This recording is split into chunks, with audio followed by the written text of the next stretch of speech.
Simplement pour dire que nous ne sommes pas du tout en ordre de bataille. Alors, nous ne sommes pas une armée, on sait bien que, bon, chacun a des responsabilités diverses, qu'il a des préoccupations qui ne sont pas celles de son voisin ni même de ses camarades, mais je pense que si on n'a pas une réflexion générale sur actuellement le dispositif sanitaire de notre région, nous ne sommes pas en capacité d'agir. Voilà, c'est un véritable problème. Alors, donc, la connaissance des territoires de santé, la connaissance des projets de restructuration, voilà. J'apprends, là encore, mais là, c'est le mail a bien des avantages, donc j'apprends par le journal Fakir, dont je reçois très régulièrement les messages, que la situation de l'hôpital Nord de Amiens, vous la connaissez, on en rediscutera. Voilà, donc il est très bon que le journal Fakir signale les difficultés de l'hôpital Nord et la réduction actuellement du personnel qui est en cours. Mais on a besoin, au-delà du journal Fakir, d'en parler nous-mêmes. Alors les hôpitaux de la Somme, Doulan, où en est la fermeture, le projet de fermeture qui est un vieux projet, il faut qu'on en parle. Abbeville, avec un référendum qui a eu lieu à Abbeville sur une association publique-privée, vous le savez.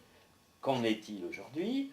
Il y avait opposition, si j'ai bien compris, d'une mairie, qui est une mairie dirigée par le Parti socialiste, qui a elle-même donc déclenché ce référendum de consultation populaire, qui donc a refusé cette privatisation. Qu'en est-il? C'est à voir. Sur Amiens, vous avez sûrement d'autres éléments, mais je pense que pour faire face, comme je l'ai dit en introduction, à la création, à la volonté de créer la 5e branche de la sécurité sociale, il nous faut connaître la situation de ce qui se met en place dans le médico-social et dans les établissements destinés aux personnes âgées et aux handicapés. Or, nous le connaissons très mal.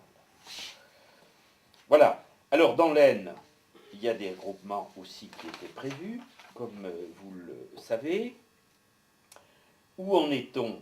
On a besoin de connaître. Chauny était en difficulté. Chauny, moi j'ai eu quelques échanges avec Chauny, mais ça n'a pas duré. Château-Thierry, vous nous direz ce qu'il en est pour ceux qui sont au courant. Péronne est menacé. Je pense que dans la volonté de l'ARS, on aura dans un premier temps au moins le maintien de Laon, Saint-Quentin et Soissons, qui sont, bon, mais vraisemblablement dans le cadre d'un territoire de santé qui sera unique, à voir, et sans doute dans le cadre d'une communauté hospitalière de territoire entre ces 3 hôpitaux, étant entendu que l'hôpital qui sera considéré comme l'hôpital pivot, vous le savez, c'est Saint-Quentin. Voilà, dans l'Oise, nous avons un hôpital qui est l'hôpital pilote de la loi HPST, c'est l'hôpital de Beauvais, avec un plan de retour à l'équilibre financier dont le directeur dit ça y est, c'est réglé, un directeur qui met en place des structures publiques-privées dans un cadre juridique que je ne connais pas de façon particulière, mais qui sera intéressant de connaître. Compiègne, l'hôpital de Compiègne est en difficulté parce que l'hôpital est directement là, à l'ombre d'une clinique privée extrêmement bien montée et structurée, en avance sur l'hôpital. L'hôpital a connu, l'hôpital qui est tout neuf, enfin qui est tout neuf qui a 20 ans, l'hôpital a connu de réelles difficultés, continue à en connaître sur le plan financier, sur le plan du recrutement du personnel. Alors ça, c'est un des dispositifs les plus efficaces aujourd'hui. Vous connaissez la stratégie, on a diminué le nombre de médecins, de spécialistes en particulier, toutes catégories. On a, pour faire malgré tout travailler les hôpitaux publics à peu près, embaucher un personnel étranger, de médecins, comme vous le savez, corvéable à merci, très simplement, non titularisé pour beaucoup, ou dont la titularisation est toujours problématique, remise au lendemain, etc. Donc un problème de recrutement qui se fait d'autant plus sentir qu'il s'agit de structures qui sont de petite taille. Voilà. Donc on trouve ça principalement dans les petits hôpitaux.